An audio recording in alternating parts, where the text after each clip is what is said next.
अमीर लोग पैसे के लिए काम नहीं करते। डैडी, क्या आप मुझे बता सकते हैं कि अमीर कैसे बना जाए? ये सुनते ही मेरे डैडी ने अपना शाम का अखबार नीचे रख दिया। बेटे, तुम अमीर क्यों बनना चाहते हो? क्योंकि आज जिमी की मम्मी अपनी नई कैडिलक कार में आई और वे लोग पिकनिक पर अपने समुद्र तट वाले घर पर जा रहे थे। जिमी अपने साथ अपने 3 दोस्तों को ले गया, परंतु माइक और मुझे नहीं ले गया। उसने हमसे यह कहा कि वह हमें इसीलिए नहीं ले जाएगा क्योंकि हम लोग गरीब बच्चे थे। उसने ऐसा कहा? डैडी ने अविश्वास से पूछा। हाँ, बिल्कुल ऐसा, मैंने दर्द भरी आवाज में कहा। डैडी ने अपना सिर हिलाया, नाक तक चश्मे को चढ़ाया और फिर अखबार पढ़ने लगे। मैं उनके जवाब का इंतजार करता रहा। यह 1956 की बात है। तब मैं 9 साल का था। किस्मत की बात थी कि मैं उसी पब्लिक स्कूल में जाता था जिसमें अमीर लोगों के बच्चे पढ़ते थे। हम शुगर प्लांटेशन के कस्बे में रहते थे। प्लांटेशन के मैनेजर और कस्बे के बाकी अमीर लोग जैसे डॉक्टर, बिजनेसमैन और बैंकर अपने बच्चों को पहली क्लास से 6ठी क्लास तक इसी स्कूल में भेजते थे। 6ठी क्लास के बाद बच्चों को प्राइवेट स्कूलों में भेजा जाता था। अगर मेरा परिवार सड़क के दूसरे छोर पर रह रहा होता तो मुझे अलग तरह के स्कूल में भेजा जाता जहां मेरे जैसे परिवारों के बच्चे पढ़ते थे। 6ठी क्लास के बाद इन बच्चों की तरह मैंने भी पब्लिक, इंटरमीडिएट और हाई स्कूल किया होता, क्योंकि उनकी ही तरह मेरे लिए भी प्राइवेट स्कूल में जाना संभव नहीं था। उदाहरण के तौर पर एक डैडी कहते थे, पैसे का मोह ही सभी बुराइयों की जड़ है, जबकि दूसरे डैडी कहा करते थे, पैसे की कमी ही सभी बुराइयों की जड़ है। जब मैं छोटा था तो मुझे दोनों डैडियों की अलग अलग सलाहों से दिक्कत होती थी। एक अच्छा बच्चा होने के नाते मैं दोनों की बातें सुनना चाहता था। परेशानी ये थी कि दोनों एक सी बातें नहीं कहते थे। उनके विचारों में जमीन आसमान का फर्क था, खासकर पैसे के मामले में। मैं काफी लंबे समय तक ये सोचा करता कि उनमें से किसने क्या कहा, क्यों कहा और उसका परिणाम क्या होगा। INGA 26। मेरा बहुत सा समय सोच विचार में ही गुजर जाता था। मैं खुद से बार बार इस तरह के सवाल पूछा करता, उन्होंने ऐसा क्यों कहा? और फिर दूसरे डैडी की कही हुई बातों के बारे में भी इसी तरह के सवाल पूछता। काश मैं ये बोल सकता, हाँ वे बिल्कुल सही हैं, मैं उनकी बातों से पूरी तरह सहमत हूँ। या ये कहकर मैं सीधे उनकी बात ठुकरा सकता, बुढ़े को ये नहीं पता कि वो क्या कह रहा है। क्योंकि दोनों ही मुझे प्यारे थे, इसीलिए मुझे खुद के लिए सोचने पर मजबूर होना पड़ा। इस तरह सोचना मेरी आदत बन गई, जो आगे चलकर मेरे लिए बहुत फायदेमंद साबित हुई। अगर मैं एक तरह से ही सोच पाता तो यह सूरत और एक परिस्थिति में मेरे लिए इतना फायदेमंद नहीं होता। धन दौलत का विषय स्कूल में नहीं बल्कि घर पर पढ़ाया जाता है। शायद इसीलिए अमीर लोग और ज्यादा अमीर होते जाते हैं, जबकि गरीब और ज्यादा गरीब होते जाते हैं और मध्य वर्ग कर्ज में डूबा रहता है। हम में से ज्यादातर लोग पैसे के बारे में अपने माता पिता से सीखते हैं। कोई गरीब पिता अपने बच्चे को पैसे के बारे में क्या सिखा सकता है? वह सिर्फ इतना ही कह सकता है, स्कूल जाओ और मेहनत से पढ़ो। हो सकता है वह बच्चा अच्छे नंबरों से कॉलेज की पढ़ाई पूरी कर ले, फिर भी पैसे के मामले में उसकी मानसिकता और उसका सोचने का ढंग एक गरीब आदमी जैसा ही बना रहेगा। यह सब उसने तब सीखा था जब वह छोटा बच्चा था। धन का विषय स्कूलों में नहीं पढ़ाया जाता।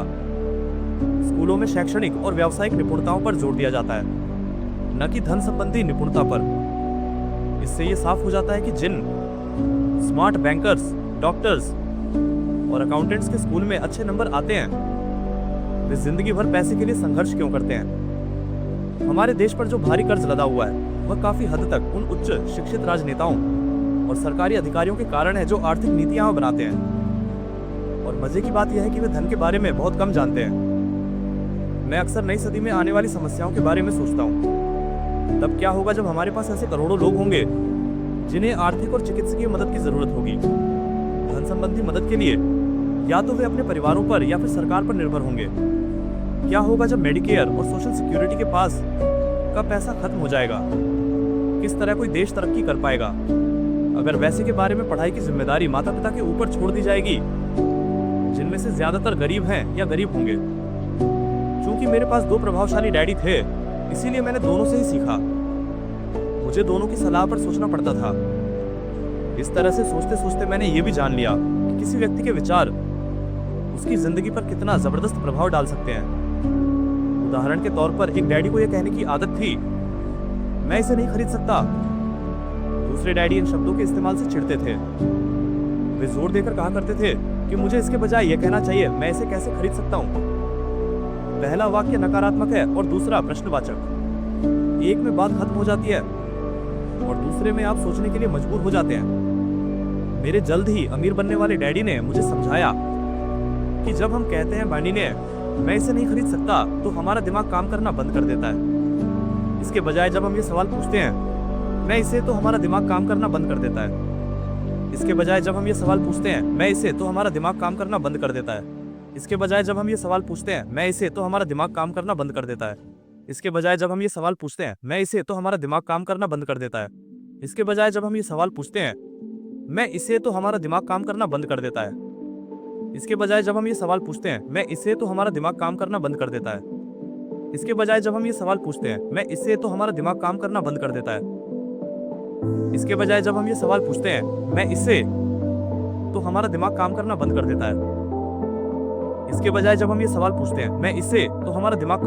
कर देता है।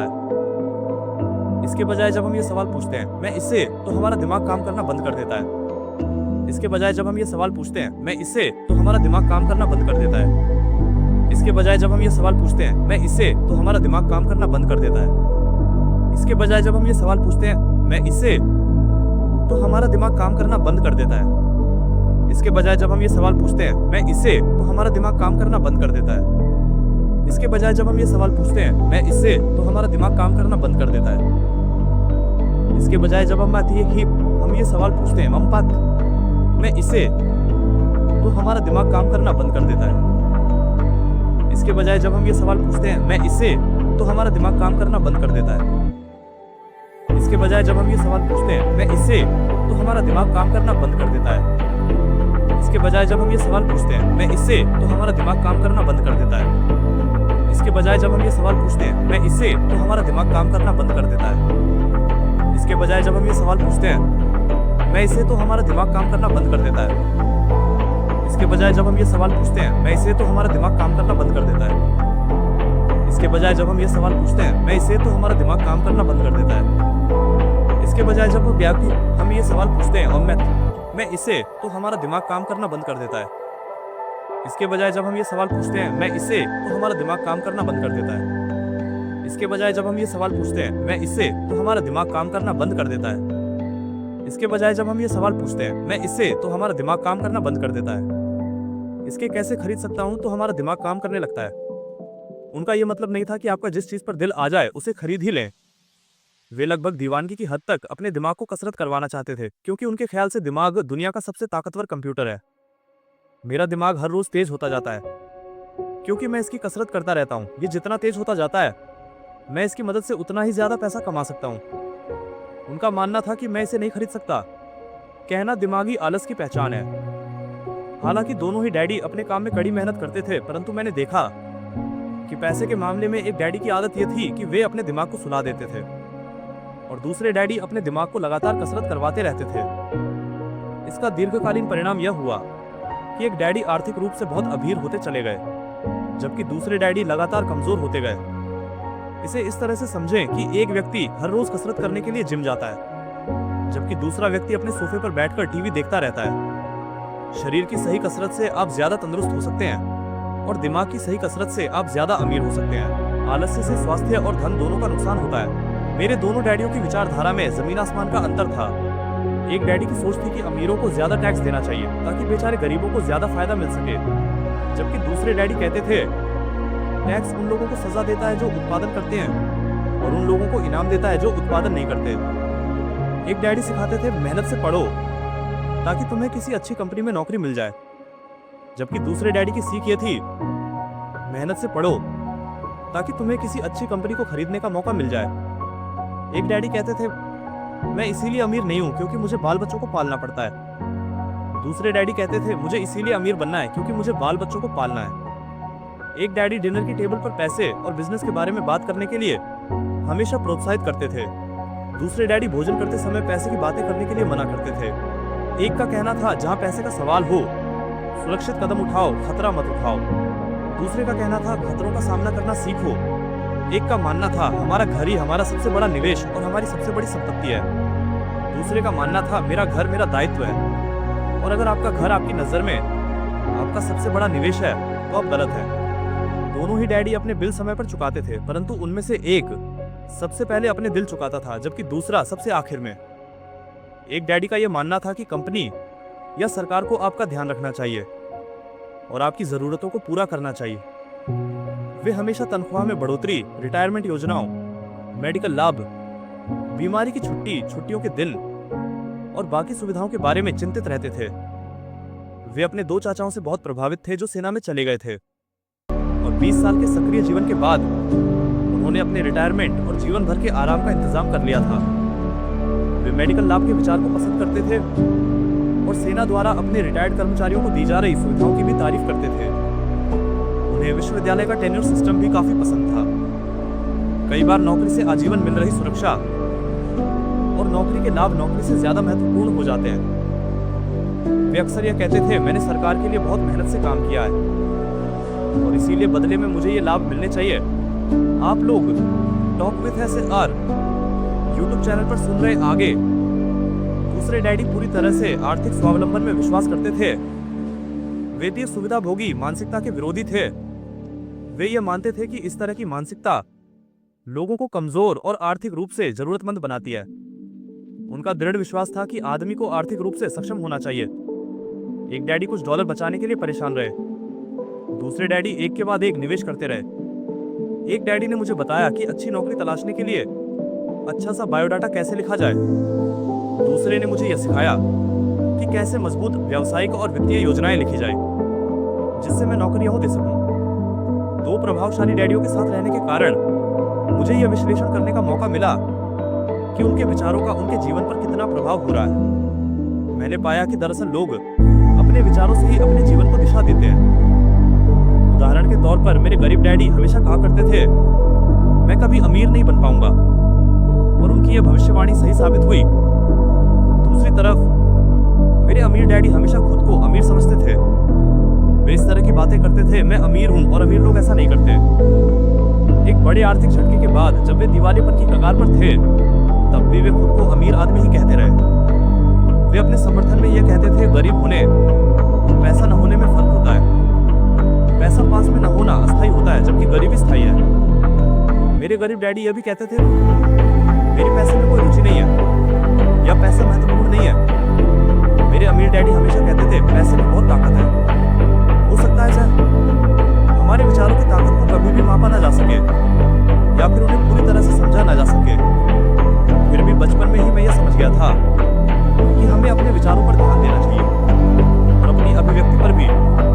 मैंने देखा कि मेरे गरीब डैडी इसलिए गरीब नहीं थे क्योंकि वे कम कमाते थे, बल्कि इसलिए गरीब थे क्योंकि उनके विचार और काम गरीबों की तरह थे। दो डैडी होने के कारण बचपन से ही मैं इस बारे में बहुत सावधान हो चला था कि मैं किस तरह की विचारधारा अपनाऊं, मैं किसकी बात मानूं, अपने अमीर डैडी की या अपने गरीब डैडी की। हालांकि दोनों ही शिक्षा और ज्ञान को बहुत महत्वपूर्ण मानते थे, परंतु क्या सीखा जाए इस बारे में दोनों की राय अलग अलग थी। एक चाहते थे कि मैं पढ़ाई में कड़ी मेहनत करूं, डिग्री लूं और पैसे कमाने के लिए अच्छी सी नौकरी ढूंढ लूं।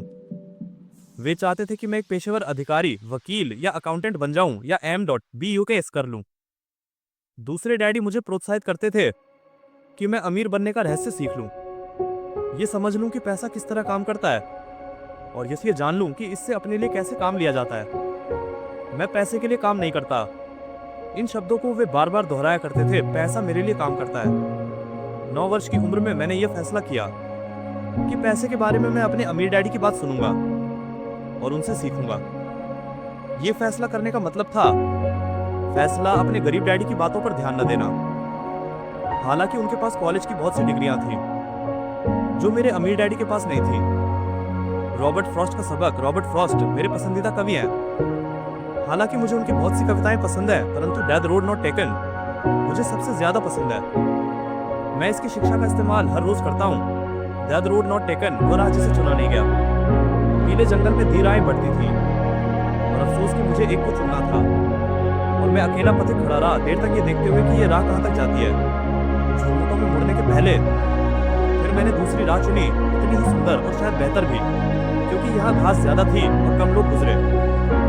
हालांकि लोगों के गुजरने से यहाँ भी उतना ही नुकसान हुआ था और दोनों ही उस सुबह बराबर थीं, पत्तियों पर काले कदम नहीं थे। और मैंने पहली को अगले दिन के लिए रखा। मेरी शिक्षा जब शुरू हुई थी तब मैं केवल 9 साल का था और इसी कारण मेरे अमीर डैडी ने मुझे जो पाठ पढ़ाए थे वे बहुत आसान थे। और सारी बातों को छोड़कर विचार किया जाए तो उन्होंने मुझे 30 सालों तक कुल 6 महत्वपूर्ण पाठ पढ़ाए।